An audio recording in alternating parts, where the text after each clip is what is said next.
أعوذ بالله من الشيطان الرجيم. كلا بل تحبون العاجلة وتذرون الآخرة وجوه يومئذ ناظرة إلى ربها ناظرة ووجوه يومئذ باسرة تظن أن يفعل بها فاقرة كلا إذا بلغت التراقي كلا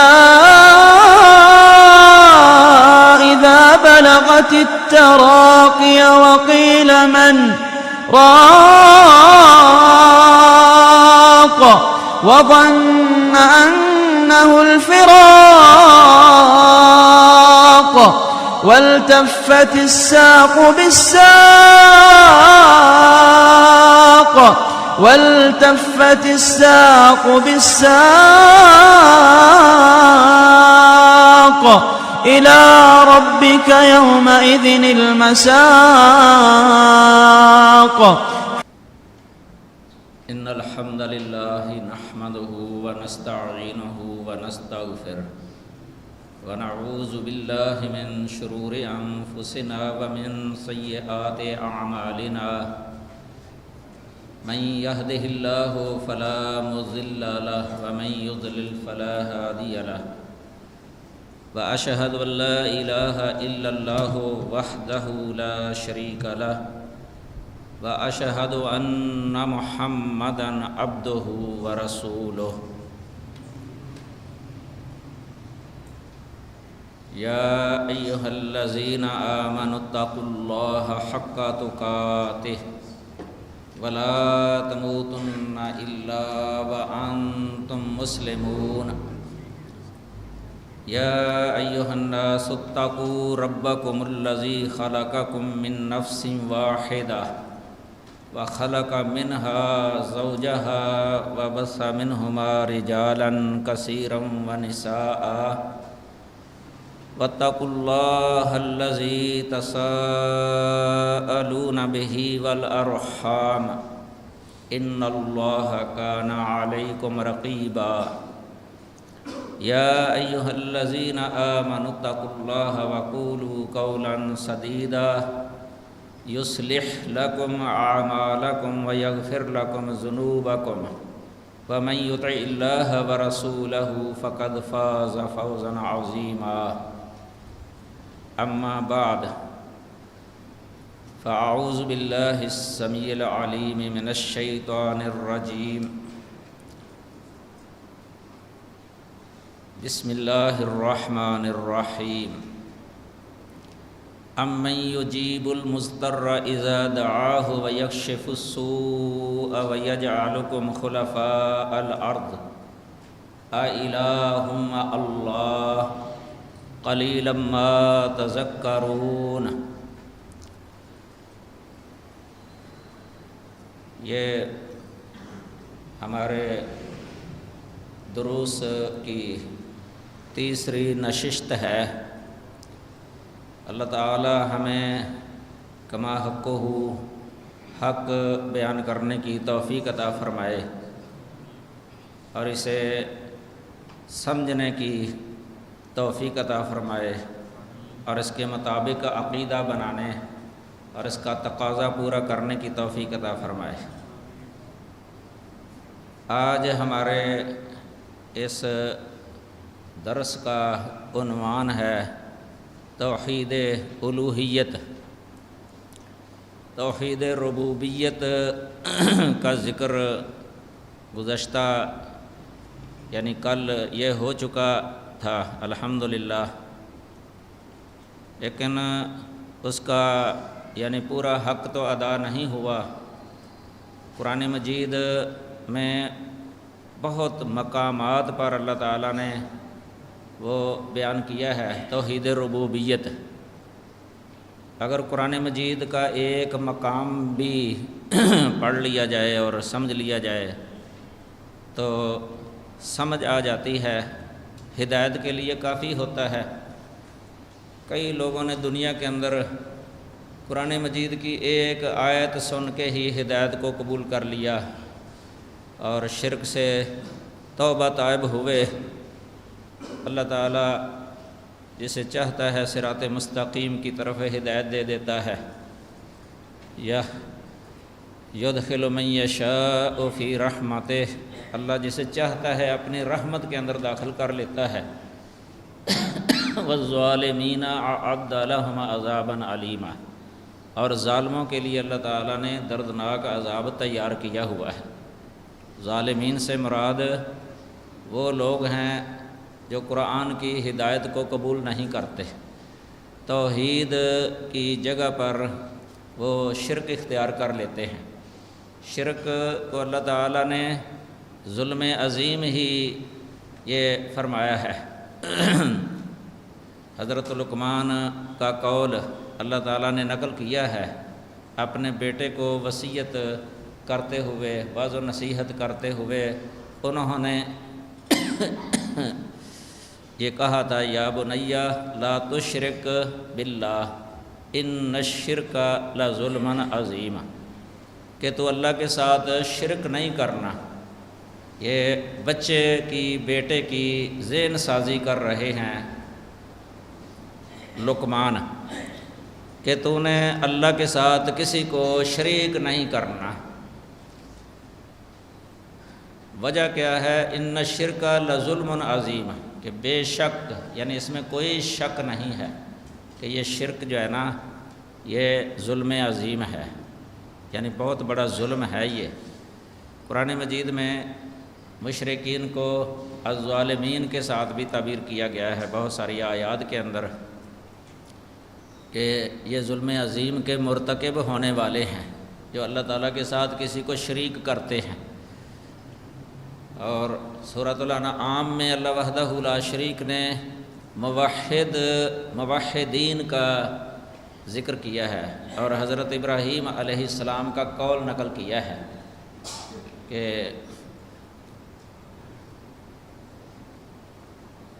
جو لوگ ایمان لائے ولم یلبسوا ایمانہم بظلم اولئک لہم الامن وہم مہتدون، انہوں نے اپنے ایمان کو ظلم کے ساتھ خلط ملط نہیں کیا، ایمان کی حالت میں انہوں نے کوئی ظلم نہیں کیا، ظلم کو اپنے ایمان کے ساتھ مخلوط نہیں کیا، ایمان کے ساتھ ظلم کو ملایا نہیں ہے۔ اولئک لہم الامن، انہی لوگوں کے لیے امن ہے، اور یہی ہدایت والے ہیں، یہی مہتدین ہیں، ہدایت والے۔ یہ اللہ وحدہ لا شریک نے ابراہیم علیہ السلام کا قول وہ نقل کیا ہے، کیونکہ اہل شرک کے ساتھ وہ مقابلہ کر رہے تھے، اہل شرک کے ساتھ، تو اسی ضمن میں انہوں نے یہ بات کہی تھی کہ جو لوگ ایمان لے آئے، اللہ کی توحید کو انہوں نے قبول کر لیا، یقین کر لیا، اور اس ایمان کے ساتھ انہوں نے ظلم نہیں کمایا، ظلم نہیں کیا۔ صحابہ کرام نے جب یہ آیت کریمہ سنی تھی نا، صحیح بخاری کے اندر حدیث آتی ہے، کتاب التفسیر کے اندر بھی ہے، پریشان ہو گئے، آئے نبی کریم صلی اللہ علیہ وسلم کے پاس، پریشانی کے عالم میں عرض کرنے لگے کہ اللہ تعالی نے اس آیت کریمہ کے اندر یہ فرمایا ہے کہ جو لوگ ایمان لائے اور انہوں نے اپنے ایمان کو ظلم کے ساتھ خلط ملط نہیں کیا، تو ظلم کے ساتھ خلط ملط نہیں کیا، انہی کے لیے امن ہے اور یہی ہدایت والے ہیں۔ تو عرض کرنے لگے اینا لم یظلم، ہم میں سے کون سا کوئی ایسا ہے کہ جس نے کبھی کوئی ظلم نہ کیا ہو، کہ ہر ایک سے بے تقاضا بشریت کوئی ظلم ہو جاتا ہے، اپنے نفس پر ظلم زیادتی ہو جاتی ہے۔ ڈر ان کو یہ تھا کہ ایسی صورت حال میں ہمارے لیے نہ کوئی امن اور نہ اہتداء، ہدایت بھی نہیں، یہ پریشان ہو گئے تھے۔ نبی کریم صلی اللہ علیہ وسلم نے فرمایا لیس کما زعمتم، یعنی بات ایسے نہیں ہے جس طرح تم نے سمجھا، یعنی اس آیت کا یہ مطلب نہیں ہے جو تم نے سمجھا ہے۔ پھر آپ صلی اللہ علیہ وسلم نے ان کو تسلی دیتے ہوئے فرمایا کہ اس جگہ پر جو ہے نا ظلم سے مراد شرک ہے، شرک۔ اور یہ حضرت لقمان علیہ السلام کی جو نصیحت تھی، واضح نصیحت تھی اپنے بیٹے سے، وہ آیت کریمہ تلاوت کی، ان الشرک لظلم عظیم، یہ آیت کریمہ سنائی تھی صحابہ کرام کو۔ ویسے آپ یہ بات یاد رکھیں، یہ آیت کریمہ جو ہے نا وَلَمْ يَلْبِسُوا إِيمَانَهُمْ بِظُلْمٍ، یہاں ظلم لفظ جو ہے نا اس پر جو تنوین ہے یہ اہل سنہ کے نزدیک تنوین تعظیم ہے، تعظیم کی ہے تنوین، تعظیم، یعنی یہ معنی ظاہر کر رہی ہے وَلَمْ يَلْبِسُوا إِيمَانَهُمْ بِظُلْمٍ، یعنی بظلم عظیم، یہ تنوین معنی دے رہی ہے۔ نبی صلی اللہ علیہ وسلم پر قرآن نازل ہوا، آپ قرآن کی تفسیر سب سے زیادہ جانتے تھے، سب سے زیادہ۔ آپ صلی اللہ علیہ وسلم نے اس سے مراد جو شرک یہ ظاہر کیا ہے نا کہ اس سے مراد شرک ہے، ایک تو یہ تنوین کے ذریعے ہے بے ظلم، یعنی بے ظلم عظیم۔ دوسرا ظاہر قرینہ قرآن مجید کے اندر بھی موجود تھا، اس طرف صحابہ کی توجہ دلائی ہے تاکہ یہ بات ذہن نشین رہے، کیونکہ یہ تنوین والا مسئلہ جو ہے نا بسا اوقات یہ مخفی رہتا ہے، یعنی اس طرف ذہن جاتا نہیں ہے۔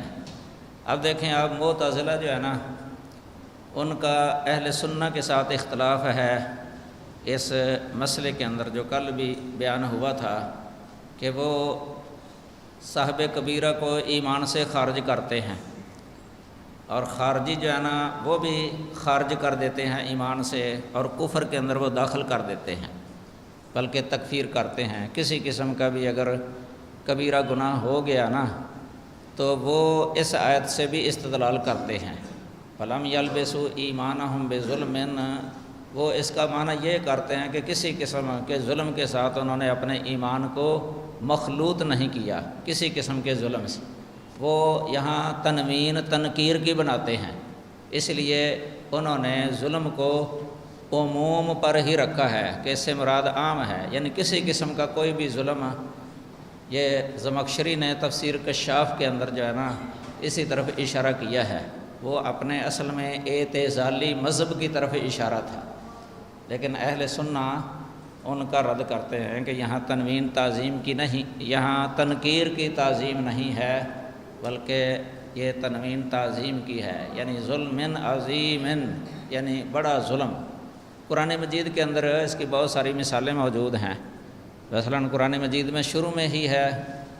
ذَلِكَ الْكِتَابُ لَا رَيْبَ فِيهِ هُدًى لِّلْمُتَّقِينَ، یہاں ہدن پر جو تنوین ہے نا یہ تعظیم کی ہے، یعنی ہدن عظیم، یعنی اللہ کی طرف سے جو آنے والی ہدایت ہے نا کوئی معمولی نہیں ہوتی، وہ بڑی عظیم ہوتی ہے، عظیم ہدایت اللہ کی طرف سے آنے والی۔ اسی طرح لَقَدْ مَنَّ اللَّهُ عَلَى الْمُؤْمِنِينَ إِذْ بَعَثَ فِيهِمْ رَسُولًا مِّنْ أَنفُسِهِمْ، یہاں بھی رسولاً جو لفظ آیا ہے نا یہ تنوین تعظیم کی ہے، کیونکہ رسول اللہ صلی اللہ علیہ وسلم کوئی معمولی نعمت نہیں ہے، یہ معمولی احسان نہیں ہے اللہ تعالیٰ کا، یہ عظیم احسان ہے۔ اس کا معنی یہی ہے کہ اس میں کوئی شک نہیں ہے، یقیناً اللہ تعالیٰ نے مومنین پر ایک بہت بڑا احسان کیا ہے، بڑی نعمت کی ہے۔ یہ منا کا معنی ہے، منا، کیونکہ منت جو ہے نا اس کا بھی لغت کے اندر معنی ہوتا ہے النعمت العظمیٰ۔ الراغب اصفہانی کی کتاب ہے المفردات فی غریب القرآن، اس کے اندر لکھا ہوا ہے منا جو ہے نا النعمت العظمیٰ، جو بڑی عظیم نعمت ہو نا اس کو منا کہتے ہیں عربی کے اندر۔ آگے رسول من انفسہم، یہ ایک عظیم رسول مراد ہے، عظمت اور شان والا رسول، یہ تنوین تعظیم کی۔ تو یہاں بھی ظلمن جو ہے نا یہ تنوین تعظیم کی ہے، تو مطلب یہ ہے کہ جو موحد ہیں نا ان کے لیے امن ہے اور یہی ہدایت والے ہیں، اور جو شرک کرنے والے ہیں نا ان کے لیے امن بھی نہیں اور نہ ہی ان کے لیے ہدایت ہے۔ تو یہ مسئلہ اللہ تعالیٰ کی توحید الوہیت، یہ الوہیت صفت جو ہے نا اللہ تعالیٰ کی خاص صفات میں سے ہے، اور یہ اللہ کے علاوہ کسی پر اس کا اطلاق جو ہے نا یہ جائز نہیں ہے۔ اگر لوگوں نے دنیا کے اندر اپنے باطل زعم کے مطابق کوئی الہ بنائے ہیں، مشکل کشا حاجت روا مقرر کیے ہوئے ہیں دنیا کے اندر، وہ ان کو الہہ کا لفظ بھی بول دیتے ہیں۔ عرب کے اندر یہ معروف تھا۔ نبی کریم صلی اللہ علیہ وسلم نے جب اس چیز کی دعوت دی تھی نا، لا الہ الا اللہ، کہ الہ صرف ایک ہی ہے، الہ صرف ایک ہی ہے، وہ اللہ وحدہ لا شریک کی ذات ہے الہ۔ تو انہوں نے اس بات کو بڑا عجیب سمجھا تھا، کیونکہ انہوں نے اور آلہہ بھی مقرر کیے ہوئے تھے۔ بڑا تعجب کرتے تھے، تعجب حیران ہوتے ہوئے کہتے تھے اجعل الآلہۃ الہا واحدہ، کیا اس نے متعدد الہوں کو ایک ہی الہ قرار دے دیا ہے؟ یعنی ان کے زعم میں، ان کے باطل خیال کے اندر یہ بات تھی کہ آلہہ بہت زیادہ ہیں، الہ بہت زیادہ ہیں۔ تو یہ بڑی حیرت کی بات ہے کہ یہ کہتا ہے کہ ایک ہی الہ ہے، اور کہتے تھے ان ھذا لشیء عجاب، کہ یہ بہت ہی عجیب بات ہے، بڑی حیرانگی والی بات ہے۔ وہ اس لیے حیران ہوتے تھے چونکہ ان کے باپ دادا جو ہے نا اوپر سے اسی طرح چلے آ رہے تھے، یعنی متعدد الہوں کو وہ پکارا کرتے تھے، مصیبتوں، تکلیفوں، پریشانیوں، بے قراریوں کے وقت کئی الہوں کو وہ پکارا کرتے تھے، ان سے مددیں مانگتے تھے، ان کے نام کے نذرانے دیتے تھے، اور ان کے تقرب کی خاطر بہت کچھ کرتے تھے، جس طرح الہ کے لیے کیا جاتا ہے، اللہ کے لیے جیسے معاملہ کیا جاتا ہے، اسی طرح وہ اللہ کے علاوہ جن کو وہ سمجھتے تھے نا ان کو آلہہ کا لفظ بھی بول دیتے تھے، اولیاء کا لفظ بھی بول دیتے تھے، شفعاء لفظ بھی بول دیتے تھے، شفعاء، اور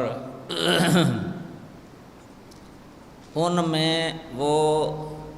ظاہری اسباب اور وسائل سے یا امور عادیہ سے ماورا، یعنی بالا تر ہو کے یہ کوئی قدرت اور قوت سمجھتے تھے۔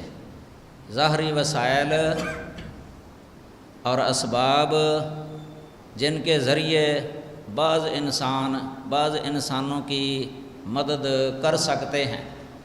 جس کا اذن بھی ہے، مثلا قرآن مجید کے اندر اللہ تعالیٰ نے فرمایا ہے تعاونوا علی البر والتقوی،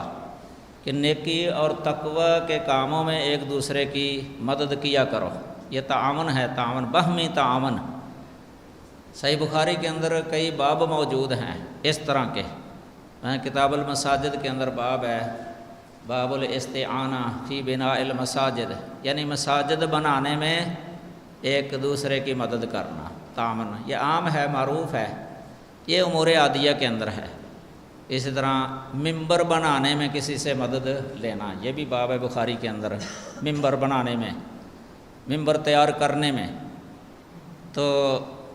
یہ ہے امور عادیہ کے اندر جو اسباب اور وسائل کے تحت جو کام ہوتے ہیں نا، ایک دوسرے کی جو مدد کی جاتی ہے۔ یہ جائز ہے، نہ منع ہے قرآن مجید کے اندر، نہ ہی ان کی وجہ سے کسی کو یہ کہا جاتا ہے کہ یہ شرک کرتا ہے یا شرک ہے۔ یہ قرآن اور حدیث کے اندر اس کی بہت ساری دلیلیں موجود ہیں۔ لیکن وہ جو ہے نا عرب کے لوگ، عرب جہالت تھی ان کے اندر، پڑھے لکھے نہیں تھے، امیین تھے، امیین۔ ان کے باپ دادا جو ہے نا یہ کرتے تھے کہ اللہ تعالیٰ کا قرب حاصل کرنے کے لیے نیت ان کی یہی تھی کہ ان کے ذریعے اللہ کا تقرب حاصل ہو جائے گا۔ اللہ کا تقرب حاصل کرنے کے لیے انہوں نے اللہ کے بندوں میں سے کئیوں کے اندر، بہت سارے ان کے اندر یہ قوت جو ہے نا عام انسانی قوت سے بڑھ کر، یعنی ظاہری وسائل اور اسباب سے بالا تر ہو کے ان کے اندر وہ قوت سمجھتے تھے، اور اسی لیے ان کو وہ پکارا کرتے تھے، اور ان کو الہ لفظ بول دیتے کہ یہ الہ ہیں۔ اس سے الہ کا مطلب بھی واضح ہو جاتا ہے۔ الہ میں یہ عام یعنی ایک کلیہ سمجھ لیں کہ اسباب اور وسائل سے بالا تر ہو کے وہ کلمہ کن کہہ کے جو چاہے کر سکے، یہ الہ کی خاصیات میں سے ہے، الہ کی خاصیات میں سے، یعنی وہ محتاج نہیں ہوتا، اس کو وسیلے کی ضرورت نہیں ہے، اس کو سبب کی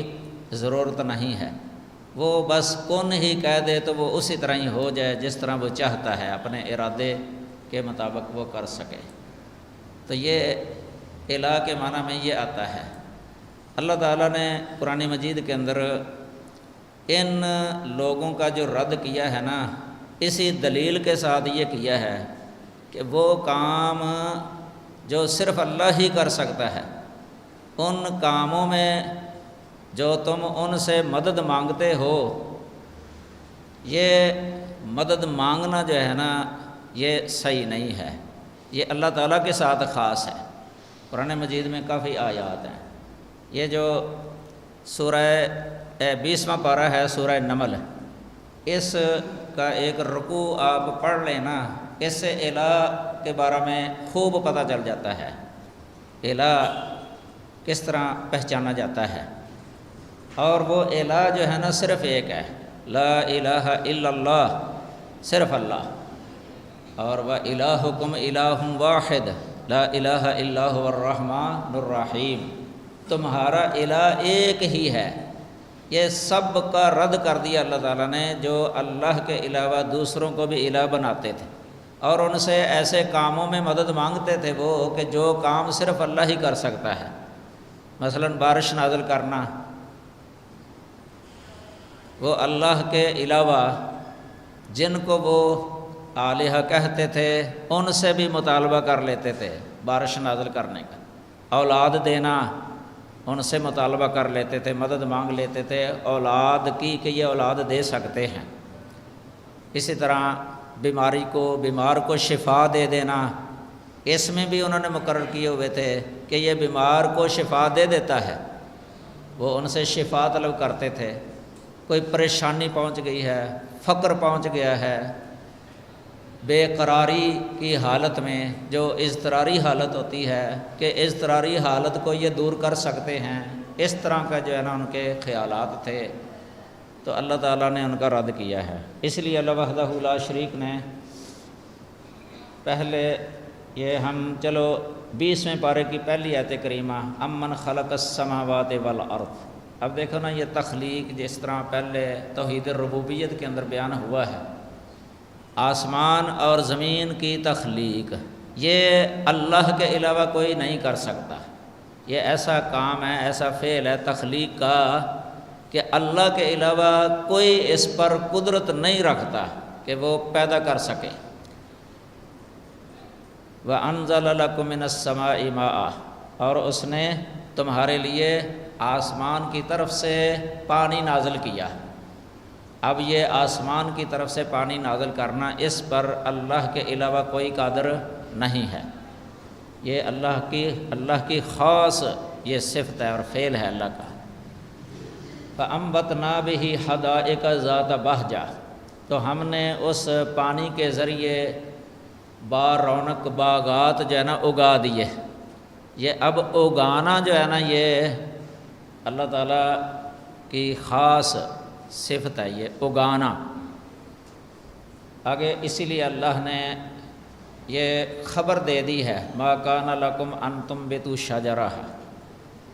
کہ تمہارے بس میں نہیں ہے، تمہاری استطاعت اور قدرت میں یہ کبھی نہیں ہو سکتا کہ تم ان باغات کے پودے جو ہے نا وہ اگا سکو۔ یہ اللہ کا کام ہو گیا، خاص اللہ کا کام ہے یہ۔ کل میں نے وہ آیت بھی پڑھی تھی نا، أَرَأَيْتُم مَّا تَحْرُثُونَ أَأَنتُم تَزْرَعُونَهُ أَمْ نَحْنُ الزَّارِعُونَ۔ یہاں ایک بندے کا فعل ذکر کیا ہے اور ایک اللہ کا ہے۔ بندے کا فعل جو ہے نا اس میں اللہ نے اختیار دیا ہے، بیج زمین کے اندر دفن کر دینا، یہ انسان کر سکتا ہے، اللہ نے یہ قدرت دی ہوئی ہے، لیکن اس بیج کو اگا دینا یہ انسان کی طاقت سے قدرت سے بالا تر ہے،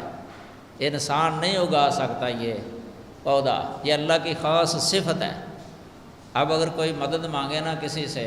اس سے کہے کہ تو ہمارا یہ پودا اگا دے، کسی بزرگ سے کہے، وہ نہیں اگا سکے گا۔ لیکن یہ مدد مانگنے والا جو ہے نا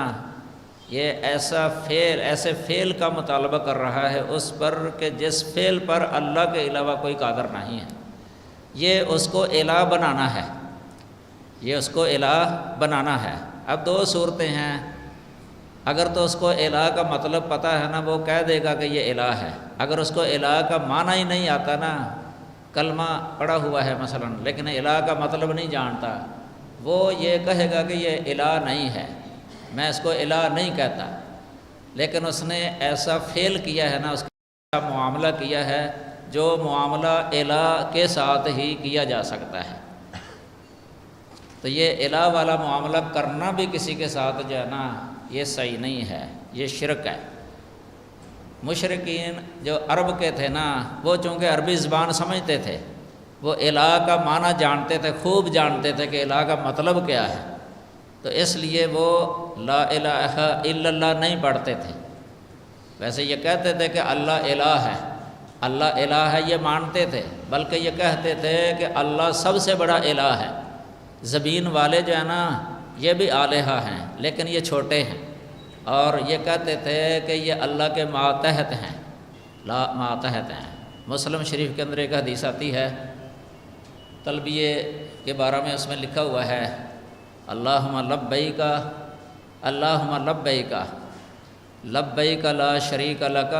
لبیک لبیک اللہم لبیک لبیک لا شریک لک لبیک ان الحمد والنعمت لک والملک لا شریک لک۔ اب مشرک جو ہے نا وہ حج کیا کرتے تھے مکے کے، وہ بھی یہ تلبیہ پڑھتے تھے، لیکن جب یہاں پہنچتے تھے نا لا شریک لک، تو اس جگہ پر ایک لفظ بولتے تھے الا شریکن تملکہ وما ملک، تیرا کوئی شریک نہیں ہے مگر وہ تیرا ایک شریک ہے جس کا تو مالک ہے۔ اس سے پتہ چلتا ہے کہ وہ اس کو اللہ کا مملوک سمجھتے تھے، اللہ کو اس کا مالک سمجھتے تھے، تو یہ اللہ کے ماتحت سمجھتے تھے، ماتحت کہ یہ اللہ کے ماتحت ہیں، اللہ ان کا مالک ہے اور یہ اللہ کی مملوک ہیں، تو اللہ کے برابر جو ہے نا وہ نہیں سمجھتے تھے کہ اللہ کے برابر ہیں یہ، لیکن آلہہ کا لفظ ان پر بول دیتے تھے، آلہہ کہتے تھے۔ صحیح بخاری کے اندر ایک حدیث آتی ہے، جب نبی کریم صلی اللہ علیہ وسلم خانہ کعبہ میں داخل ہوئے تھے نا، تو خانہ کعبہ میں انہوں نے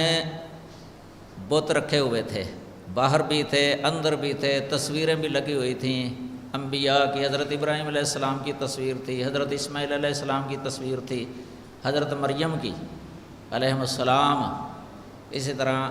بزرگوں کی تصویریں تھیں اس کے اندر۔ نبی صلی اللہ علیہ وسلم بیت اللہ کے اندر داخل نہیں ہوئے۔ صحیح بخاری میں آتا ہے کہ وجہ یہ تھی کہ وفیہا الآلہہ، کہ اس میں آلہہ تھے، آلہہ کا معنی یعنی قریش جن کو الہ کہتے ہیں نا وہ تھے اس کے اندر۔ الہ ایک ہے الہ برحق، یہ صرف اللہ ہے۔ لا الہ الا اللہ کا معنی کتاب و سنت کی روشنی میں اور سلف کے نزدیک لا الہ بحق الا اللہ، لا الہ بحق الا اللہ۔ شرح عقیدہ طحاویہ کے اندر تفصیل لکھی ہے اس کی، تو یہ ہے لا الہ بحق الا اللہ یا لا الہ حق الا اللہ، یہ حق الہ صرف اللہ ہے۔ قرآن میں بھی اللہ تعالیٰ نے فرمایا انما یدعون من دونہ هو الباطل ذالک بان اللہ هو الحق وانما یدعون من دونہ هو الباطل، کہ اللہ حق ہے، اللہ حق الہ ہے، لیکن جن کو یہ پکارتے ہیں نا، جن کی یہ عبادت اور پوجا کرتے ہیں نا، وہ باطل ہے۔ تو ان کو بھی وہ الہ کہتے تھے، تو پتہ چلا کہ وہ الہ باطل ہے، یعنی ان کا الہ ہونا باطل ہے، ان کا الہ ہونا باطل ہے۔ اللہ کا الہ ہونا برحق ہے، لا الہ الا اللہ، یہ لا الہ الا اللہ۔ تو وہ چونکہ الہ کہا کرتے تھے ان کو، اس لیے فرمایا وفیہا الالہہ، کہ خانہ کعبہ کے اندر ان کے الہ تھے، جن کو وہ الہ کہتے تھے وہ تھے، ان کو وہ پکارا کرتے تھے، ان سے مشکلات حل کرنے کا مطالبہ کیا کرتے تھے، اور کئی حاجات تھیں ان کے دلوں کے اندر جو ان سے پوری کروانے کا دن رات جو ہے نا ان کا مشغلہ تھا۔ اور یہ شے صرف اللہ تعالیٰ کے ساتھ خاص ہے۔ تو یہاں اللہ وحدہ لا شریک نے یہ ذکر کرنے کے بعد نا اپنی خاص یعنی صفت یا فعل ذکر کرنے کے بعد ایک تو تخلیق صفت ہے، ایک انزال الماء من السماء، اور ایک انبات الحدائق۔ تو اس کے بعد فرمایا الہ مع اللہ، الہ مع اللہ، کیا اللہ کے ساتھ کوئی اور الہ ہے؟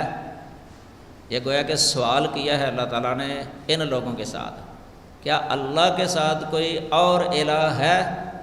اس کا مطلب ہے کہ جب اللہ کے علاوہ کوئی بھی یہ کام کرنے پر قدرت نہیں رکھتا، تخلیق، انبات اور انزال الماء من السماء، یہ تین کام اللہ ہی کر سکتا ہے، تو جب اللہ تعالیٰ کے علاوہ کوئی ہے ہی نہیں ہے جو یہ تین کام کر سکے، تو وہ الہ بھی نہیں ہو سکتا، کیونکہ وہ تو عاجز ہو گیا نا، جو کر ہی نہیں سکتا وہ عاجز بن گیا، تو عاجز الہ نہیں ہوتا۔ یہ یاد رکھیں، جو بھی عاجز ہے نا وہ الہ بن نہیں سکتا۔ انسان جو ہے نا وہ عاجز ہے، کئی کاموں میں عاجز ہے انسان، سب انسان کئی کاموں میں عاجز ہیں، یہ اللہ کے محتاج ہیں، الہ برحق کے محتاج ہیں، لہذا اللہ کے علاوہ کوئی الہ ہو نہیں سکتا۔ اس لیے اللہ تعالیٰ نے فرمایا الہ مع اللہ بل ہم قوم یعدلون، بلکہ یہ لوگ جو ہے نا یہ اللہ تعالیٰ کے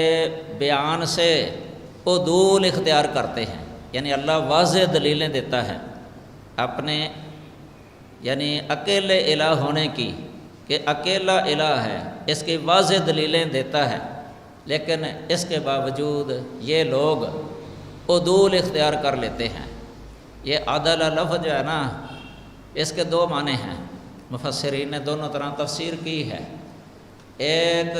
عدل یعدل عدولا، یہ مصدر آتا ہے عدول، پھر اس کے بعد ان صلہ آتا ہے، عدل ان ہو عدول، یعنی اس بات سے انحراف کرنا، دور ہونا، منہ ہی پھیر لینا۔ ثم الذین کفروا بربہم یعدلون،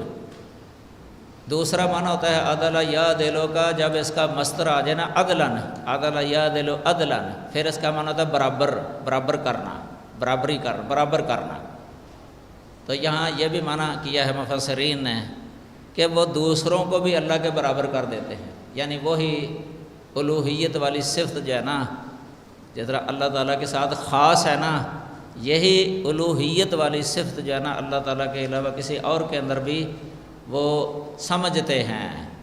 اور اسی طرح اس کے ساتھ وہ معاملہ کرتے ہیں جس طرح اللہ کے ساتھ معاملہ کیا جاتا ہے۔ تو یہ ہے ثم بل الذین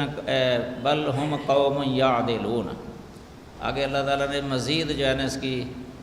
ان کو گویا کہ یہ ایک چیلنج ہے، یہ سوالیہ انداز ہے نا، امن جعل الارض قرارا، یعنی بھلا کون ہے جس نے اس زمین کو جو ہے نا قرار بنا دیا ہے، قرار بنا دیا ہے۔ اسی طرح ہی ہے جس طرح الذی جعل الارض فراشا، یہ کل پڑھی تھی آیت کریمہ کہ جس نے زمین کو فراش بنایا ہے، بچھونا، قرار یعنی زمین کے اندر جو ہے نا یہ ایک قرار ہے، یعنی حج کو لے نہیں کھاتی، اس کے اندر اضطرابی کیفیت نہیں ہے زمین کے اندر، بلکہ بندہ جو ہے نا مطمئن ہو کے جو ہے نا جس طرح ایک قرار گاہ ہوتی ہے، یعنی ٹھہر سکتا ہے، بیٹھنا چاہے بیٹھ سکتا ہے، کھڑا ہونا چاہے کھڑا ہو سکتا ہے، چلنا چاہے چل سکتا ہے، دوڑنا چاہے دوڑ سکتا ہے۔ آج کل دیکھو ٹریفک کا نظام جو ہے نا یہ کتنی تیزی ہے، اس کے اندر بس ہے یا یہ موٹر سائیکل جو ہے نا پر کتنی تیزی کے ساتھ ہے۔ تو یہ زمین جو ہے نا یہ قرار گاہ ہے، قرار ہے یہ سب کے لیے۔ یہ قرار کس نے بنائی ہے؟ جو زمین کو پیدا کرنا، یہ پہلے تو تخلیق کا ذکر تھا کہ زمین کو پیدا کیا، آسمانوں کو پیدا کیا، اب زمین کو جو قرار بنایا ہے، وجعل خلالها انہارا، اور اس کے درمیان جو ہے نا درمیان یہ انہار نہریں بنائی ہیں، نہریں دریا، یہ وجعل لها رواسیا، اور اس زمین کے لیے مضبوط پہاڑ جو ہے نا وہ بنا دیے ہیں اللہ تعالیٰ نے زمین کے اندر۔ رسا یرسو کا معنی ہوتا ہے گڑ جانا، گڑ جانا زمین کے اندر، جس طرح ایک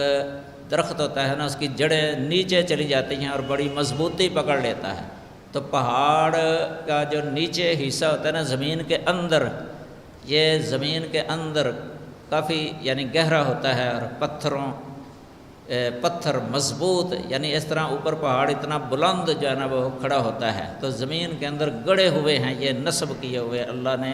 ان کو نصب کیا۔ اب یہ اللہ کے علاوہ کوئی یہ کام نہیں کر سکتا۔ وجعل بین البحرین حاجزا، اور دو سمندروں کے درمیان اس نے آڑ یا حائل وہ بنائی ہے۔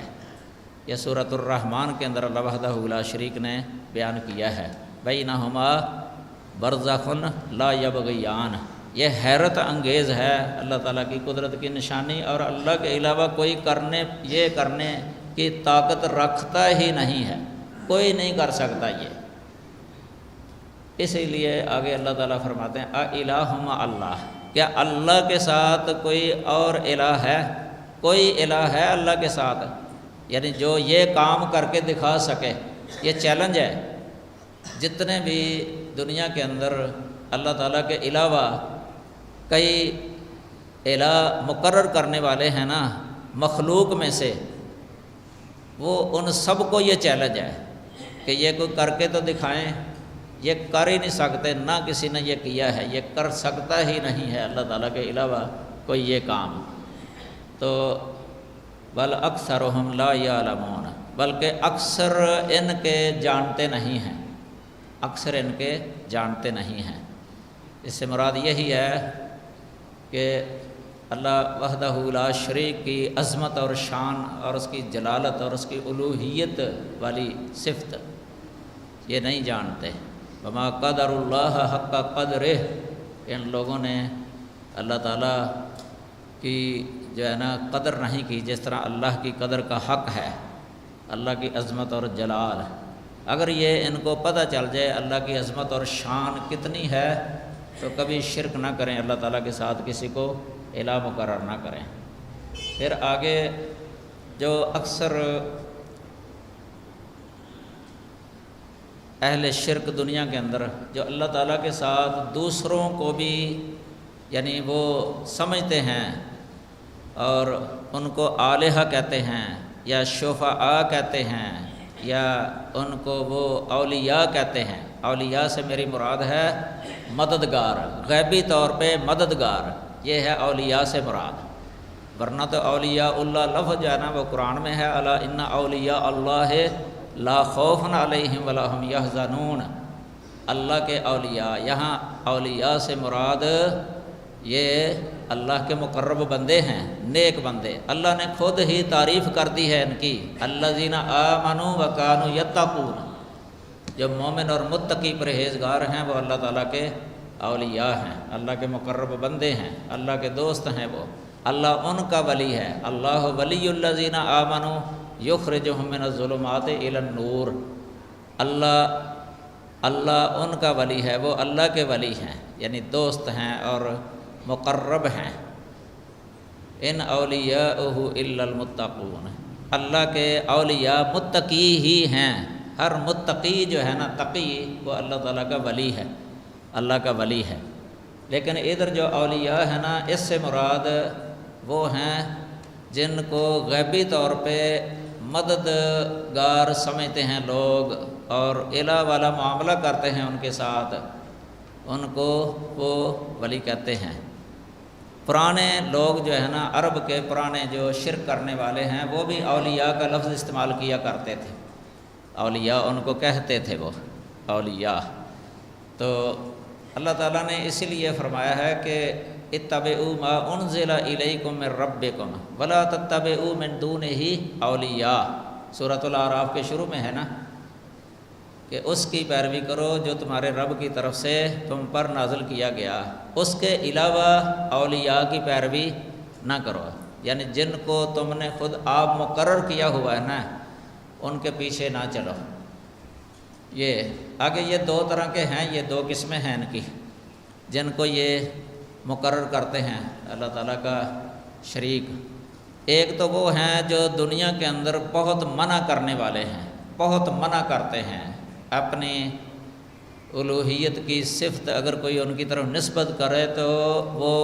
غضبناک ہو جاتے ہیں، روکتے ہیں، منع کرتے ہیں، ناراض ہوتے ہیں، پسند نہیں کرتے، یا الہ والا معاملہ کرے ان کے ساتھ وہ روکتے ہیں، منع کرتے ہیں۔ تو دوسری قسم وہ ہے جو پسند کرتے ہیں کہ ہمیں لوگ یہ درجہ دیں، ہمیں مشکل کشا سمجھیں، ساری کائنات کا حاجت روا سمجھیں، ہمیں پکاریں، ہمارے نام کے نظر و نیاز دیں اور ہمیں سجدہ کریں۔ ایسے لوگ، ان کو بھی یہ لوگ اولیاء کہتے ہیں۔ اب یہ برے ہیں، یہ برے ہیں۔ پہلے جو ہے نا نیک، مثلاً انبیاء نیک، کوئی نبی یہ پسند نہیں کرتا تھا، بلکہ انبیاء نے سختی سے منع کیا ہے اس بات سے کہ ان کو اللہ کے علاوہ کوئی رب بنائے یا اللہ کے علاوہ ان کو کوئی الہ بنائے، سختی سے منع کرتے تھے۔ عیسیٰ علیہ السلام بھی بہت منع کرتے تھے لوگوں کو، لیکن لوگوں نے بنایا ان کو، الہ بنا لیا، الہ بنا لیا، مشکل کشا حاجت روا سمجھنے لگے، ان کو پکارنے لگے غیبی طور پہ۔ اللہ تعالیٰ نے منع کیا۔ قیامت کے دن اللہ تعالیٰ عیسیٰ علیہ السلام سے پوچھے گا، اَأَنْتَ قُلْتَ لِلنَّاسِ اتَّخِذُونِي وَأُمِّيَ إِلَٰهَيْنِ مِن دُونِ اللَّهِ، اے عیسیٰ کیا تو نے کہا تھا لوگوں کو کہ مجھے اور میری ماں کو اللہ کے علاوہ الہ بنا لو، اللہ کے علاوہ الہ مقرر کر لو؟ عیسیٰ علیہ السلام اس کی نفی کریں گے، نفی کریں گے۔ تو یہ انہوں نے الہ بہرحال بنایا۔ مدد آج تک جو ہے نا یہ کتابی نصارہ عیسیٰ علیہ السلام سے مدد مانگتے ہیں، ان کو پکارتے ہیں، مریم علیہ السلام سے بھی مدد مانگتے ہیں، ان کو الہ بھی کہتے ہیں، خدا لفظ بول دیتے ہیں، اور یہ پکارتے ہیں۔ ان کا عقیدہ ہے کہ وہ مدد کرتے ہیں، بلکہ اس طرح ان کو پکارتے ہیں جس طرح ہم اہل توحید اللہ تعالیٰ کو پکارتے ہیں۔ جمعہ والے دن جس طرح ہم اللہ تعالیٰ کی عبادت کرتے ہیں، ان کا بھی ایک دن ہے فرائیڈے، جس کو وہ یعنی عیسیٰ علیہ السلام سے دعائیں کرتے ہیں۔ اسی طرح کی جملے ہی ایسے بنائے ہوئے ہیں انہوں نے کہ یسوع کو وہ پکارتے ہیں، عیسیٰ علیہ السلام کو یسوع لکھا ہے ان کی کتابوں کے اندر، بائبل کے اندر، وہ پکارتے ہیں ان کو۔ اسی طرح یہودی حضرت عزیر علیہ السلام کو پکارتے ہیں، ان سے مددیں مانگتے ہیں، ان کے نام کے نذرانے دیتے ہیں۔ نبی کریم صلی اللہ علیہ وسلم نے فرمایا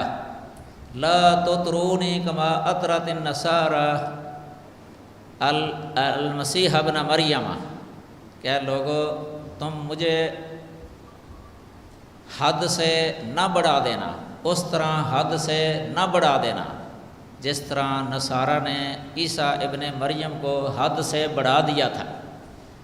حد سے بڑھا دیا۔ انہوں نے بشریت سے نکال کے نا عیسیٰ علیہ السلام کو الوہیت کا لبادہ اڑا دیا، عیسیٰ علیہ السلام کو الوہیت کا لباس پہنا دیا۔ اب نبی صلی اللہ علیہ وسلم کو بھی یہ تھا کہ میرے ساتھ ایسا معاملہ نہ ہو جائے، تو آپ نے منع کر دیا۔ یہ صحیح بخاری کے اندر حضرت عمر رضی اللہ تعالی عنہ سے بھی ہے یہ حدیث، بلکہ انہوں نے جو آخری خطبہ دیا تھا اپنی زندگی کا، جمعہ کا خطبہ، اس کے اندر بھی یہ بیان کی تھی۔ اس میں لفظ ہے کما اتریا عیسیٰ ابن مریم، یعنی جس طرح عیسیٰ ابن مریم کو حد سے بڑھا دیا گیا ہے نا، اس طرح تم مجھے حد سے نہ بڑھا دینا۔ پھر کہا کہ میں تو اللہ کا رسول ہوں، اللہ کا بندہ ہوں، میں عبد اللہ ہوں، اللہ کا بندہ ہوں، اللہ کا نبی رسول ہوں میں، یہی کہا کرو کہ عبداللہ و رسولہ۔ یہ تو الہ جو ہے نا، یہاں اللہ تعالیٰ آگے فرماتے ہیں امن یجیب المضطر، یہ ایسا چیلنج ہے نا، ایسا چیلنج ہے دنیا کے تمام ان لوگوں کے لیے جو اللہ تعالیٰ کے ساتھ کسی کو اس الوہیت والی صفت کے اندر شریک کرتے ہیں، الوہیت یا الہ والا معاملہ کرتے ہیں ان کے ساتھ۔ ایک مضطر ہوتا ہے، مضطر، مضطر کہتے ہیں لاچار، بے کس، بے سہارا، جس کی ظاہری جو اسباب اور وسائل ہیں نا، مدد کے لیے جو ظاہری وسائل اور اسباب ہوتے ہیں وہ جواب دے جائیں، یعنی ظاہری تدبیریں جو ہیں نا وہ ناکام ہو جائیں۔ اب مایوس ہو گیا ہو وہ ہر طرف سے، مثلاً ایسا بیمار ہے، بیمار ایسے مرض کے اندر مبتلا ہے، کئی دن وہ ہسپتال کے اندر رہا، ڈاکٹر اس کا علاج کرتے رہے، بیماری بڑھتی رہی، ڈاکٹروں نے پورا زور لگایا، تدبیر کر لی اس کے بارے میں کہ یہ مریض ٹھیک ہو جائے۔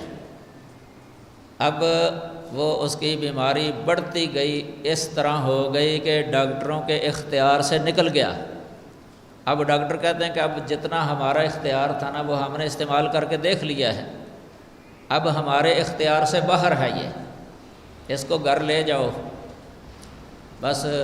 دعا کرو اللہ تعالیٰ سے، اس کی خدمت کر لو جتنی ہو سکتی ہے، چند دن کا مہمان ہے یہ۔ اب دیکھو نا، ایسے شخص کو مضطر کہا جاتا ہے، بے کس، بے سہارا، لاچار۔ یہ اب ایسی حالت کے اندر، پہلے تو ہوتا ہے نا جب بیماری معمولی سے ہو، بندے کی توجہ چلی جاتی ہے کہ چلو میں فلاں ڈاکٹر کے پاس جاتا ہوں، وہ مجھے دوائی دے گا، تو عقیدہ یہ ہوتا ہے، موحد اگر ہے کہ اللہ چلو مجھے شفا دے دے گا، دوائی استعمال کروں گا۔ یہ دوائی دینا یہ ظاہری تدبیر ہے، ظاہری تدبیر، یہ استعمال کر لیتا ہے، شفا اللہ دے دیتا ہے، نتیجہ چونکہ اللہ مرتب کرتا ہے، نتیجہ سبب بندہ اختیار کرتا ہے۔ سبب کی دو قسمیں ہوتی ہیں، کہ جائز ہوتا ہے اور ایک ناجائز ہوتا ہے۔ جائز سبب پر نتیجہ مرتب کرنے والا صرف اللہ تعالیٰ کی ذات ہے، اللہ ہے، تو وہ اس کو مضطر نہیں کہتے، مضطر اس کو کہتے ہیں کہ جس کی ظاہری تدبیریں جو ہے نا وہ جواب دے چکے ہیں، بالکل لاچار ہے، بے کس، بے سہارا۔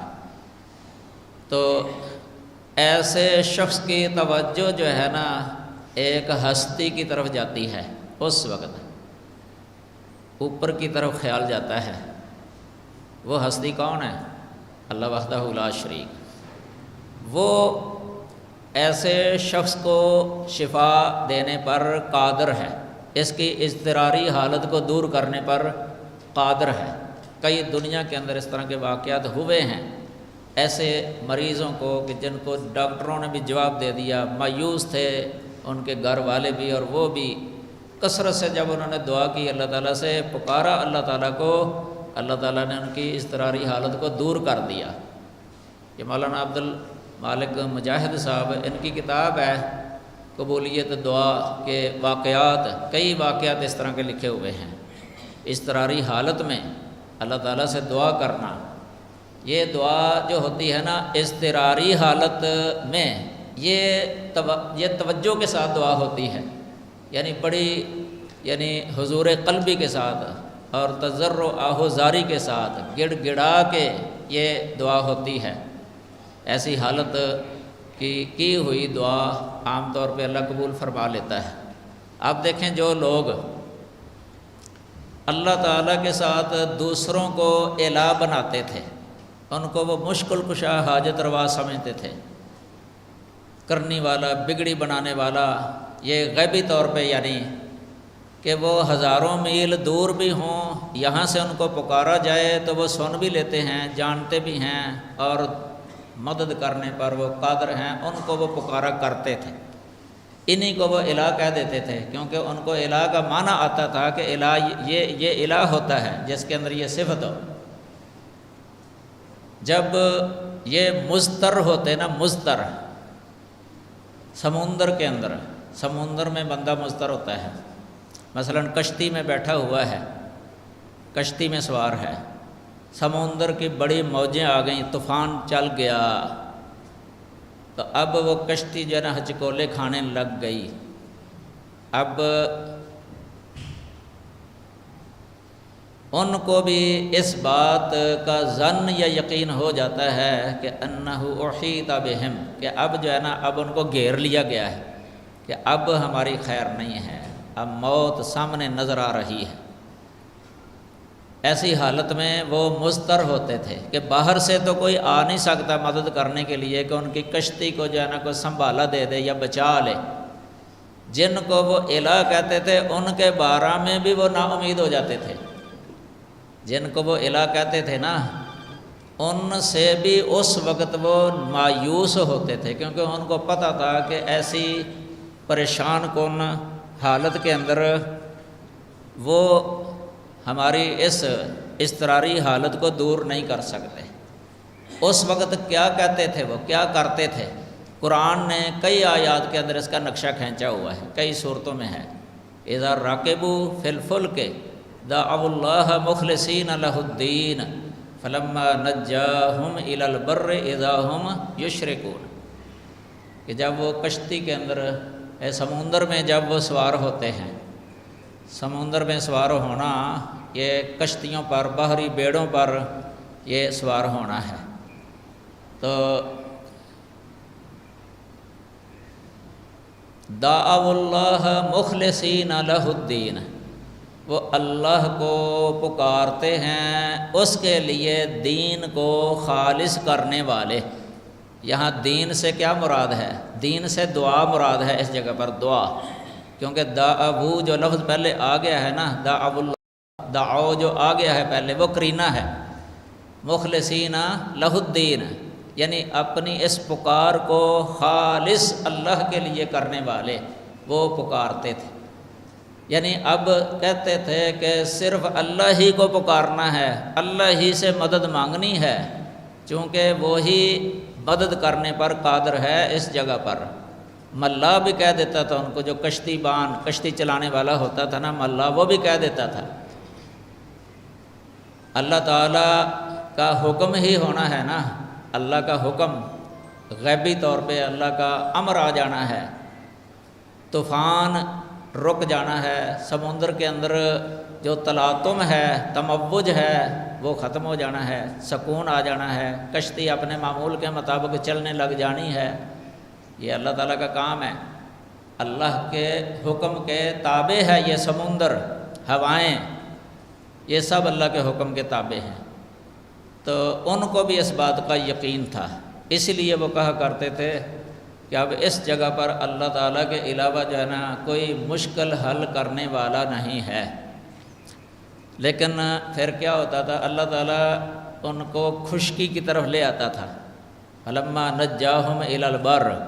جب اللہ تعالیٰ ان کو نجات دے کے خشکی کی طرف لے آتا تھا، نجات پا جاتے تھے، تو کیا کرتے تھے؟ اذا ہم یشرکون، پھر اسی طرح ہی رہتے تھے۔ جو پہلے عقیدہ تھا نا ان کا، دوسروں سے مدد مانگنا، مشکلات دور کروانا، پھر اسی عقیدے پر ہیں۔ وقتی طور پہ آج کل بھی لوگوں کو جب بہت ساری مصیبت پہنچ جاتی ہے نا، اضطراری حالت آ جاتی ہے، اس وقت عام لوگ کلمہ گو جو آگے پیچھے دوسروں کو پکارتے ہیں نا، دوسروں سے امیدیں وابستہ رکھنے والے، ایسے موقع پر وہ بھی اللہ تعالیٰ کو پکارنا شروع ہو جاتے ہیں، بلکہ اپنے یہ جن کے بارے میں ان کو عقیدت ہوتی ہے نا، کوئی پیر ہیں، بزرگ، ان کے مولوی، ان سے مطالبہ کرتے ہیں کہ دعا کریں، اللہ تعالیٰ سے دعا کریں، بہت کثرت سے کہتے ہیں دعا کریں، خود بھی کرتے ہیں، تو توجہ صرف اللہ کی طرف ہوتی ہے۔ ان کو بھی پتہ ہے کہ ایسی حالت میں اللہ تعالیٰ کے علاوہ کوئی بھی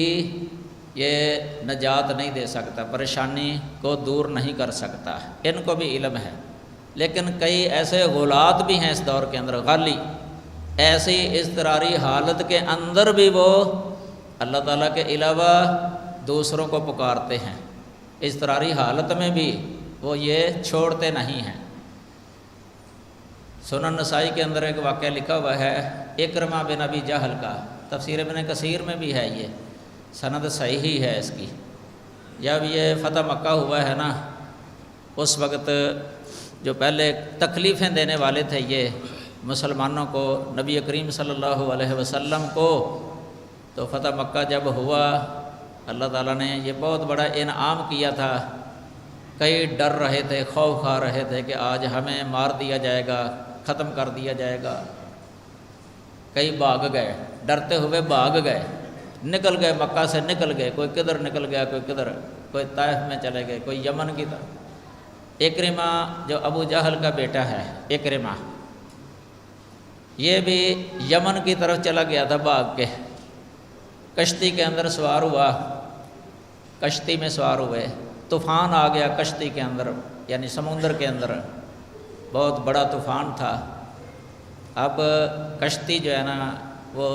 غرق ہونے کے قریب ہو گئی، وہاں اعلان ہو گیا، ملا نے اعلان کر دیا کہ اب آسمان والے کو پکارو، زمین والوں کو نہیں پکارنا، جو زمین میں ہے نا ان کو نہیں پکارنا، آسمان والے کو پکارنا ہے۔ تو انہوں نے جب سنا کہ یہ اعلان ہو رہا ہے، دل کے اندر خیال آیا کہ یہی بات تو حضرت محمد صلی اللہ علیہ وسلم کہا کرتے تھے، محمد یہی بات کہتے تھے مکہ کے اندر، تو ہم ان کی مخالفت کیا کرتے تھے۔ وہ بھی یہی کہتے تھے کہ مشکل کشا ایک ہے، اللہ الہ ایک ہے، تو ہم ان کی مخالفت کرتے رہے ہیں۔ اگر سمندر کے اندر وہ نجات دینے والا ہے نا مصیبت سے، تو زمین کے اندر بھی پھر وہی نجات دیتا ہے، وہی بچاتا ہے۔ دل کے اندر عزم کر لیا کہ اگر اللہ تعالیٰ صحیح سلامت ہمیں یہ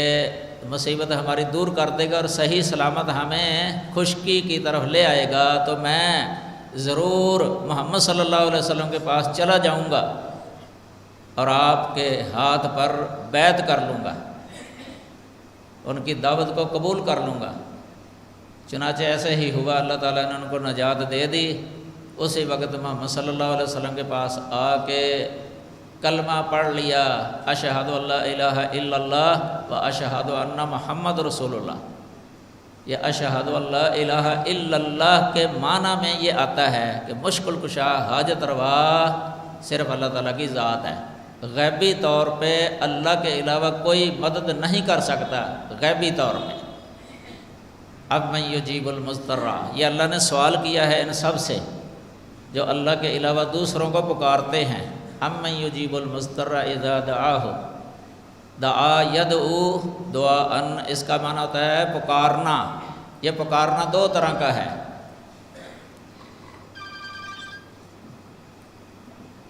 یہ پکارنا دو طرح کا ہے۔ ایک پکارنا ہوتا ہے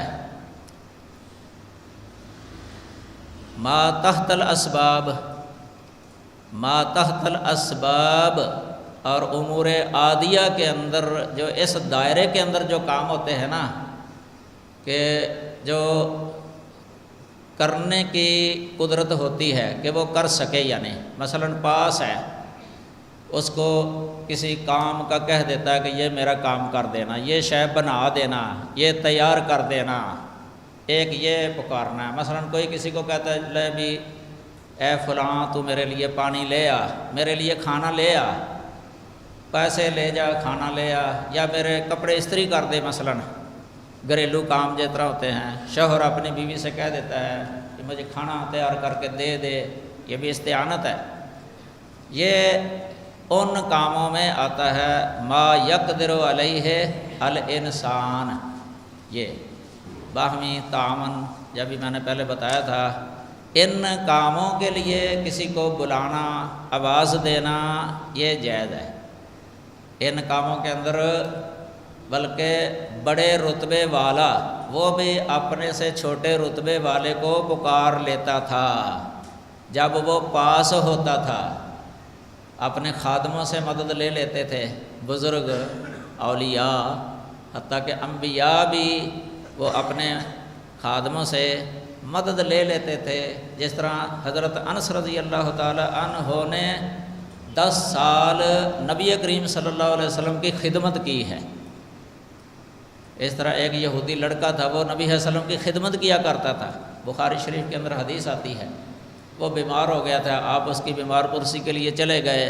اس کا والد اس کے سر کے پاس بیٹھ کے تورات پڑھ رہا تھا۔ آپ نے اس سے پوچھا کیا میری صفت اس کتاب کے اندر موجود ہے؟ میرا وصف اس کتاب کے اندر موجود ہے؟ والد نے صاف ہی انکار کر دیا،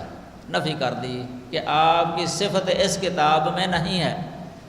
بیٹا بول پڑا، کہنے لگا اے اللہ کے رسول، آپ کی صفت اس کتاب کے اندر موجود ہے، آپ کی صفت موجود ہے اس کے اندر، میرا باپ غلط کہہ رہا ہے۔ آپ صلی اللہ علیہ وسلم نے اس بچے کو اسلام کی طرف دعوت دی، وہ اپنے باپ کی طرف دیکھنے لگ گیا کہ اگر میں نے کلمہ پڑھا میرا باپ ناراض ہو جائے گا، لیکن باپ کہنے لگا اتے ابو القاسم،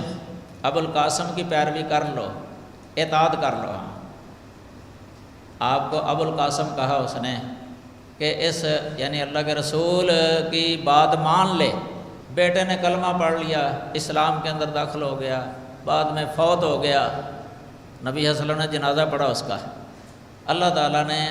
آپ کی وجہ سے اس بچے کو جہنم کی آگ سے بچا لیا۔ یہ عبداللہ بن مسعود رضی اللہ تعالیٰ عنہ راوی ہیں۔ تو یہ خدمت کرنا جو ہے نا، یہ خدمت کرنا دنیاوی امور کے اندر، باہمی معاملات کے اندر، اسباب اور ذرائع کے ماتحت رہ کے، امور عادیہ کے اندر رہ کے، یہ خدمت کرنا یا تعاون کرنا، تعاون لینا، یہ عام مسلمانوں کے اندر اور غیر مسلموں کے اندر یہ چیز جو ہے نا پائی جاتی ہے۔ اسی کی وجہ سے دنیا کا نظام جو ہے نا چلتا ہے۔ یہ تعاون علی البر والتقویٰ کے تحت ہے، یہ اس میں کوئی ولی غیر ولی کا فرق نہیں ہے، بلکہ مسلم اور غیر مسلم کا فرق نہیں ہے، بڑے اور چھوٹے کا کوئی فرق نہیں ہے، یہ تعاون۔ باقی دوسری قسم جو ہے نا جس کے لیے بلایا جاتا ہے کسی کو، وہ ہیں امور عادیہ اور اسباب اور وسائل سے بالا تر ہو کے کہ کسی کو پکارنا، یہ پکارنا اس کو الہ بنانا ہے، اور یہ دعا، یہ پکارنا منع ہے، یہ منع ہے۔ اسی کے بارے میں اللہ تعالیٰ نے قرآن مجید کے اندر فرمایا ہے لا تدعوا مع اللہ احدا، سورہ جن پڑھ کے دیکھ لیں کہ اللہ کے ساتھ کسی کو پکارا نہ کرو، اللہ کے ساتھ کسی کو پکارا نہ کرو۔ جب ہم اللہ کو پکارتے ہیں غیبی طور پہ پکارتے ہیں اللہ کو، یعنی ایسے کاموں میں کہ اللہ کی غیبی ہی مدد آ جاتی ہے، اللہ ایسے طریقے سے مدد کر دیتا ہے کہ انسان کی عقل دنگ رہ جاتی ہے، انسان کے وہم و گمان کے اندر بھی نہیں ہوتا، اس طریقے سے اللہ مدد کر دیتا ہے۔ ایسے کو الہ کہا جاتا ہے، ایسے کو الہ، کیونکہ اللہ وسائل کا محتاج نہیں ہے، اللہ اسباب کا محتاج نہیں ہے،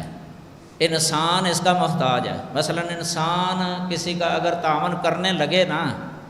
اس میں ہاتھ بھی استعمال کرتا ہے، ہاتھ سے پکڑ کے آگے پکڑاتا ہے مثلا، یا پاؤں استعمال کرنا پڑتے ہیں کہ اس کو چل کے جانا پڑتا ہے، چل کے، کسی کو دینا ہو چل کے جاتا ہے، کسی سے لینا ہو چل کے آتا ہے اس کے پاس،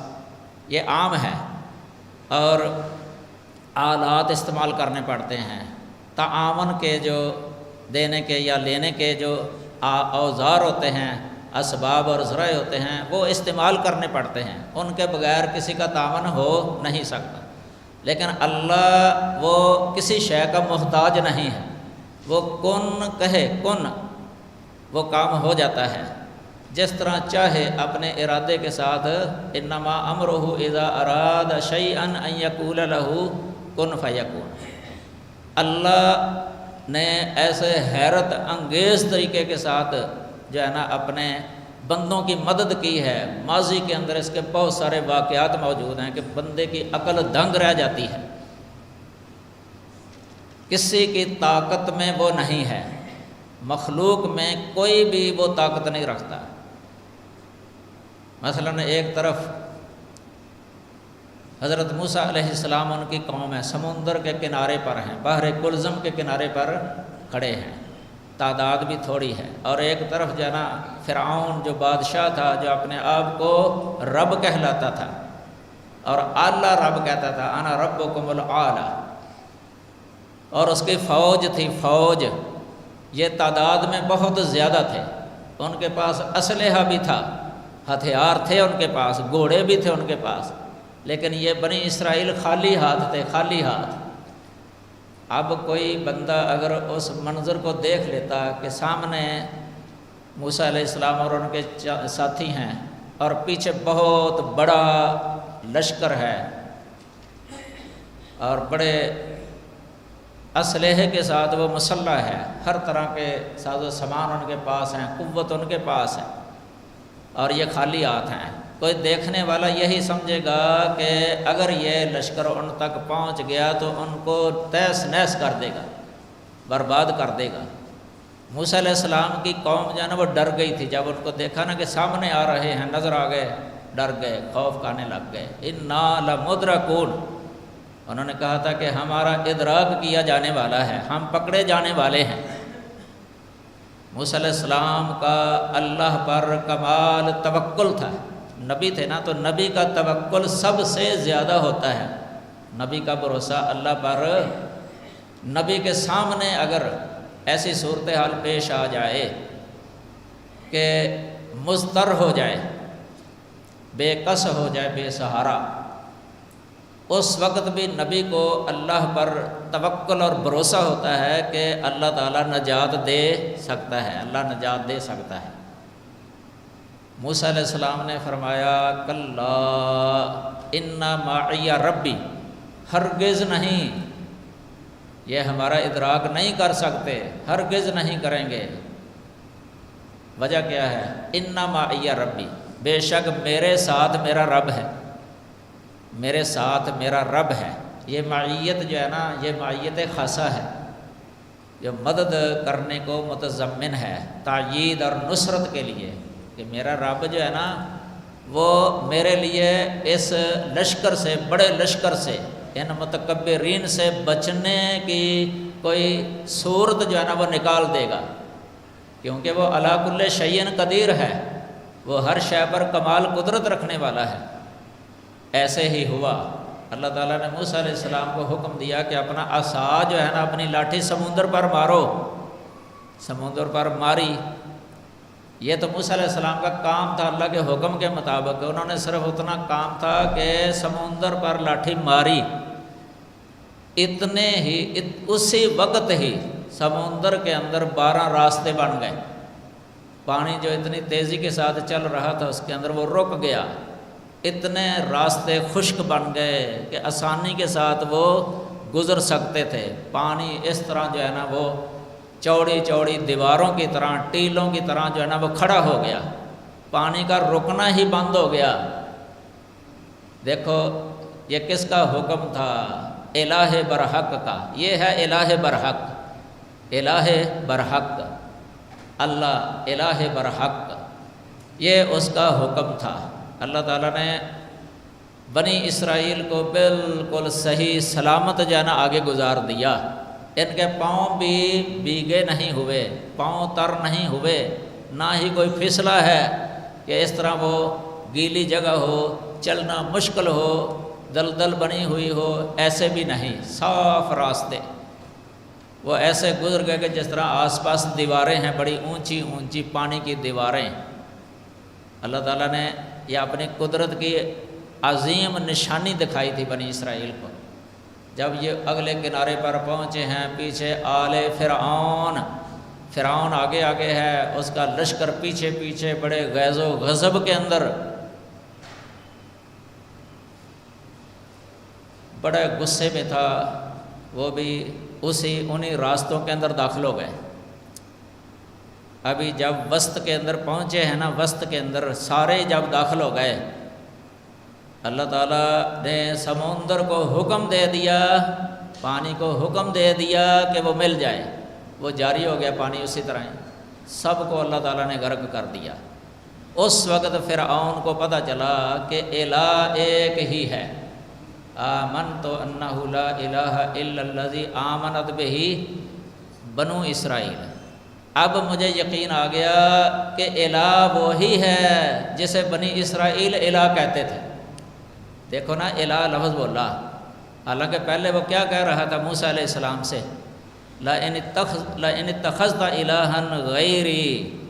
اگر تو نے میرے علاوہ کسی اور کو الہ بنا لیا تو میں تجھے سخت سزا دوں گا، قتل کر دوں گا، رجم کر دوں گا، تجھے قید کر دوں گا، دھمکی دے رہا تھا۔ موسیٰ علیہ السلام نے بڑی دلیلیں دی تھی اللہ کے الہ برحق ہونے کی کہ وہی الہ ہے، بڑی دلیلیں دی تھیں، تو لیکن وہ نہیں سمجھا تھا، اس وقت کوئی جواب بھی نہیں آ رہا تھا، دلیلوں کا توڑ بھی پیش نہیں کر سکا تھا، دھمکی دینے پر اتر آیا۔ ایسا یہ بھی پتہ چلتا ہے کہ جس کے پاس دلیل نہیں ہوتی وہ دھمکیوں پر اتر آتا ہے،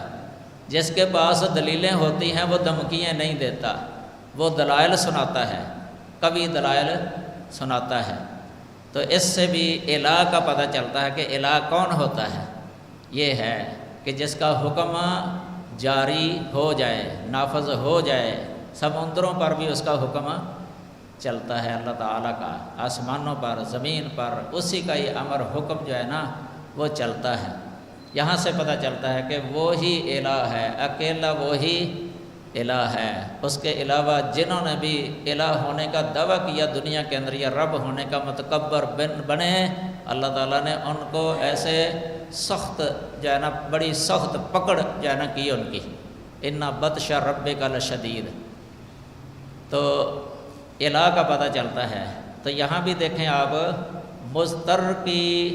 پکار کو کون قبول کرتا ہے؟ اذا دعاہ، جب وہ اس کو پکارتا ہے، مضطر پکارتا ہے، مضطر۔ یہ جو شرک کرنے والے لوگ ہیں نا، یہ بھی پکارتے ہیں اضطراری حالت میں، پہلے بھی پکارتے تھے، عرب نبی صلی اللہ علیہ وسلم کے بعثت سے پہلے وہ بھی پکارتے تھے اضطراری حالت میں اسی کو ہی۔ پھر فرمایا وَيَكْشِفُ السُّوءَ، اور وہ تکلیف کو کھول دیتا ہے، دور کر دیتا ہے، ہٹا دیتا ہے تکلیف کو۔ وہ کون ہے؟ یہ بھی سوالیہ انداز ہے۔ وَيَجْعَلُكُمْ خُلَفَاءَ الْأَرْضِ، اور وہ تمہیں زمین میں جانشین بناتا ہے۔ پہلے وفات پاتے جاتے ہیں، نئے اولاد جو ہے نا وہ آگے، یہ نسل در نسل جو چلتے ہیں، پہلوں کے بعد والے وارث جو بنتے ہیں زمین کے اندر، یہ کون کرتا ہے؟ یہ اللہ، کسی کو مارنا اور زندہ کر دینا ہے، یعنی پیدا کر دینا ہے۔ یہ پہلے باپ دادا، پھر ان کی آگے اولادیں، اسی طرح یہ سلسلہ آدم علیہ السلام سے آگے جو ہے نا یہ چل رہا ہے۔ یہ کون کر رہا ہے؟ یہ وہ کرتا ہے جو الہ برحق ہے، اسی لیے اللہ وحدہ لا شریک نے فرمایا اِلٰہ مع اللہ، کیا اللہ کے ساتھ اور کوئی یعنی الہ ہے جو یہ کرے، جو اس طرح کرے؟ کوئی الہ نہیں ہے، اللہ تعالیٰ کے علاوہ کوئی الہ نہیں ہے جو یہ کر سکے کہ مضطر کی اضطراری حالت کو دور کر دے۔ اللہ جس طرح چاہے جیسے چاہے مدد کرنے پر ہر وقت جو ہے نا یہ قادر ہی قادر ہے۔ نبی کریم صلی اللہ علیہ وسلم اور صحابہ کرام ایک سفر میں تھے کسی غزوے میں، صحیح بخاری کے اندر بھی حدیث آتی ہے، واپسی پر جو ہے نا آرام کرنے کے لیے درختوں کی تلاش کی انہوں نے، گرمی بہت زیادہ تھی، خاردار درخت مل گئے کسی جگہ پر، ایک درخت جو ہے نا گھنے سائے والا تھا، صحابہ کرام نے پسند کیا کہ یہ درخت جو ہے نا نبی صلی اللہ علیہ وسلم کے لیے ہونا چاہیے، آپ آرام کر لیں گے سائے کے اندر، باقی دوسرے درختوں کے نیچے جو ہے نا صحابہ کرام چلے گئے، آپ اکیلے ہی تھے وہاں، آپ نے اپنی تلوار جو ہے نا درخت کی ٹہنی کے ساتھ لٹکائی ہوئی تھی، آپ سوئے ہوئے تھے، اچانک ایک کافر آیا، مشرک تھا جو اللہ تعالیٰ کے ساتھ شریک ٹھہرانے والا، اس نے دیکھا کہ آپ تو سوئے ہوئے ہیں، تلوار اوپر لٹک رہی ہے، تلوار اوپر سے نکالی،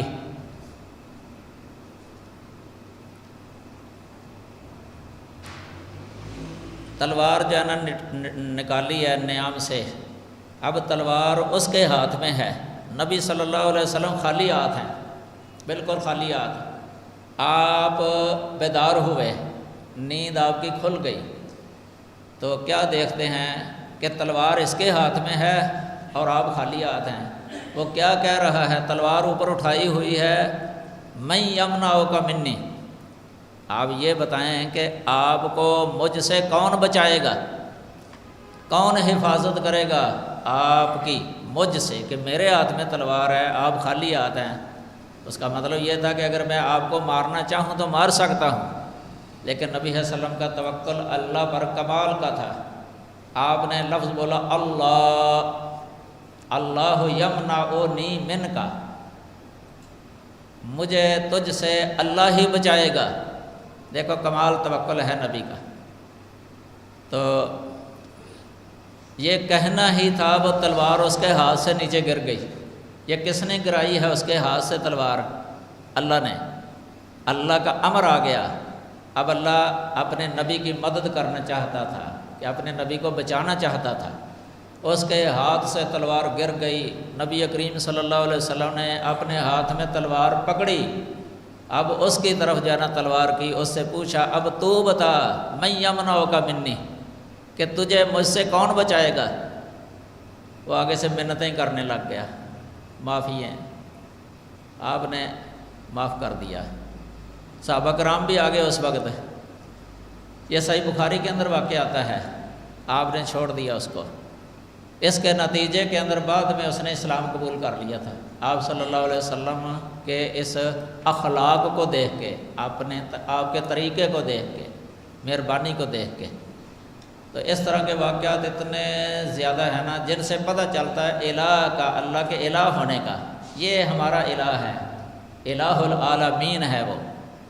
جو لوگ اس کے ساتھ دوسروں کے ساتھ بھی اسی طرح کا ہی معاملہ کرتے ہیں نا کہ ان کو بھی غیبانہ پکار لیتے ہیں، گویا کہ ان کے دلوں کے اندر اللہ تعالیٰ کا جو مرتبہ مقام ہے، عظمت اور شان ہے اور جو جلالت ہے وہ نہیں ہے،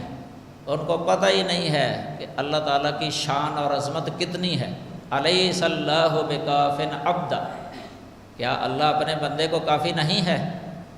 اللہ اپنے بندے کو کافی نہیں ہے، اللہ کافی ہے۔ حسبی اللہ نعم الوکیل، حضرت ابراہیم علیہ السلام کی آگ کو ٹھنڈا کرنے والا کون تھا؟ اللہ۔ قلنا یا نار کونی بردم وسلاما علی ابراہیم، یہ ہے الہ، یہ ہے الہ۔ آگ کو حکم دیا، آگ ٹھنڈی ہو گئی، سلامتی والی ہو گئی۔ یہ سلامان لفظ اس لیے بولا کہ کہیں زیادہ ٹھنڈی نہ ہو جائے کہ ابراہیم علیہ السلام کو ٹھنڈک نہ لگ جائے، سلامت بھی رہیں، سلامتی والی۔ یہ اللہ کا، یہ ہے الہ، الہ برحق، کلمہ کن کہہ کے جو چاہے کر سکے، اللہم لا مانع لما آتیت ولا موتی لما منعت ولا ینفع ذا الجد منک الجد. یہ ہے اللہ، یہ ہے اللہ، الہ برحق. اب اذان کا ٹائم ہو گیا ہے، باقی انشاءاللہ بعد میں اللہ تعالیٰ کی توفیق سے اللہ ہمیں کتاب و سنت کے مطابق عقیدہ رکھنے